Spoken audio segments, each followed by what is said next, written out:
ఏపీకి మరో వానగండం పొంచి ఉంది. ఇప్పటికే ఛత్తీస్గఢ్ పరిసర ప్రాంతాల్లో అల్పపీడనం కొనసాగుతోంది. రాగల 24 గంటల్లో వాయువ్య బంగాళాఖాతంలో మరో అల్పపీడనం ఏర్పడే అవకాశం ఉందని విశాఖ తుఫాన్ హెచ్చరికల కేంద్రం తెలిపింది.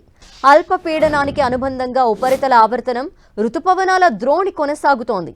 దీని ప్రభావంతో రాగల 3 రోజులు ఉత్తర కోస్తాంధ్రలో మోస్తరు నుండి భారీ వర్షాలు, రాయలసీమలో మోస్తరు వర్షాలు కురిసే అవకాశం ఉందని పేర్కొంది. తీరం వెంబడి గంటకి 40 నుంచి 50 కిలోమీటర్ల వేగంతో గాలులు వీచే అవకాశం ఉందని తెలిపింది. మత్స్యకారులు వేటకు వెళ్లరాదని విశాఖ తుఫాన్ హెచ్చరికల కేంద్రం సూచించింది.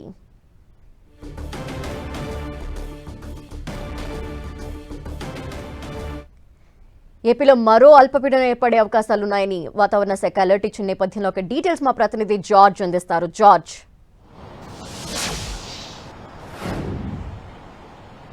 పశ్చిమ మధ్య బంగాళాఖాతంలో ఏర్పడిన అల్పపీడన ప్రభావంతో గత 5 రోజుల నుంచి రాష్ట్ర వ్యాప్తంగా విస్తారంగా వర్షాలు కురుస్తూ ఉన్నాయి.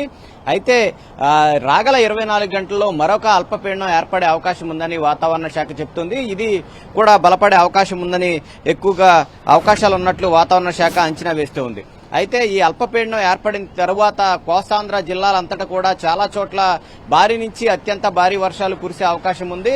ఎందుకంటే ఈ గతంలో ఏర్పడిన అల్పపీడనం చూసుకున్నట్లయితే గనక ఎన్టీఆర్, పల్నాడు, అంతేకాకుండా ఏలూరు, గుంటూరు జిల్లాల్లో చూసుకున్నట్లయితే గనక 24 సెంటీమీటర్లకు పైగా వర్షపాతం అనేది నమోదవుతూ వచ్చింది. ఆ తరువాత మరికొన్ని జిల్లాల్లో సైతం కూడా చూసుకున్నట్లయితే గనక 10 నుంచి 15 సెంటీమీటర్లు కూడా వర్షపాతం అనేది నమోదైంది.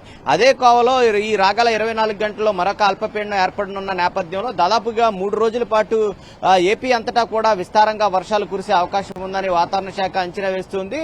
ఈ అల్పపీడనం కనుక బలపడినట్లయితే భారీ నుంచి అత్యంత భారీ వర్షాలు కూడా కురవడానికి అవకాశాలు కనిపిస్తూ ఉన్నాయి. ప్రస్తుతం చూసుకున్నట్లయితే కనుక ఛత్తీస్గఢ్ పరిసర ప్రాంతాల్లో అల్పపీడనం కొనసాగడం, దానికి అనుబంధంగా ఉపరితల ఆవర్తనం, రుతుపవనాల ద్రోణి కూడా ఉండడంతో ఉత్తర కోస్తాంధ్ర జిల్లాలలో భారీ వర్షాలు అనేవి కురుస్తూ ఉన్నాయి. నిన్న చూసుకున్నట్లయితే కనుక నిన్నటి నుంచి కూడా ఉత్తరాంధ్ర జిల్లాలో అయినటువంటి ఇటు విశాఖపట్నం, అనకాపల్లి, శ్రీకాకుళం, పార్వతీపురం అన్ని అల్లూరు జిల్లాలో చాలా చోట్ల కూడా భారీ వర్షాలు అనేవి నమోదయ్యాయి. ఇదే పరిస్థితి చూసుకున్నట్లయితే కనుక 2 రోజుల పాటు ఉండే అవకాశం ఉందని వాతావరణ శాఖ చెప్తూ ఉంది.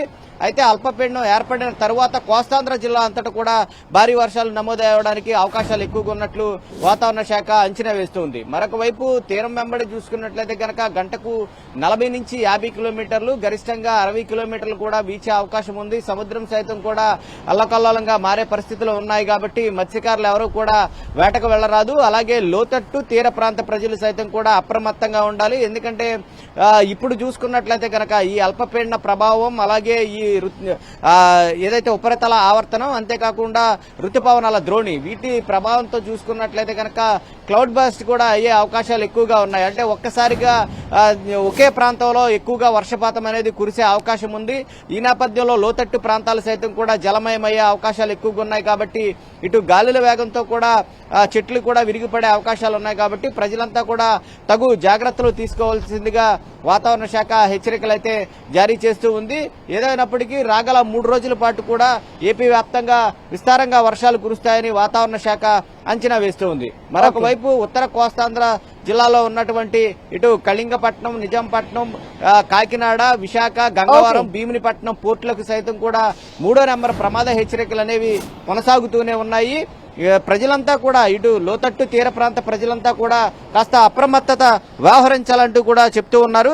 ఇటు జిల్లా స్థాయి అధికారులంతా కూడా తగు జాగ్రత్తలు తీసుకోవాలి. ప్రజలకు ఎప్పుడే అవసరమైనప్పటికీ కూడా స్పందించేందుకు అందుబాటులో ఉండాలని చెప్తూ ఉన్నారు. అంతేకాకుండా వారికి అవసరమైన మెడికల్ సైతం కూడా సిద్ధం చేయాలని జిల్లా అధికారులు సైతం కూడా అలర్ట్ గా ఉన్నారు. ఏదైనప్పటికీ 3 రోజుల పాటు ఏపీ వ్యాప్తంగా కూడా విస్తారంగా వర్షాలు కురిసే అవకాశం ఉంది. కాబట్టి ప్రజలంతా కూడా అప్రమత్తత వ్యవహరించాలని వాతావరణ శాఖ హెచ్చరికలు జారీ చేసింది. Thank you George.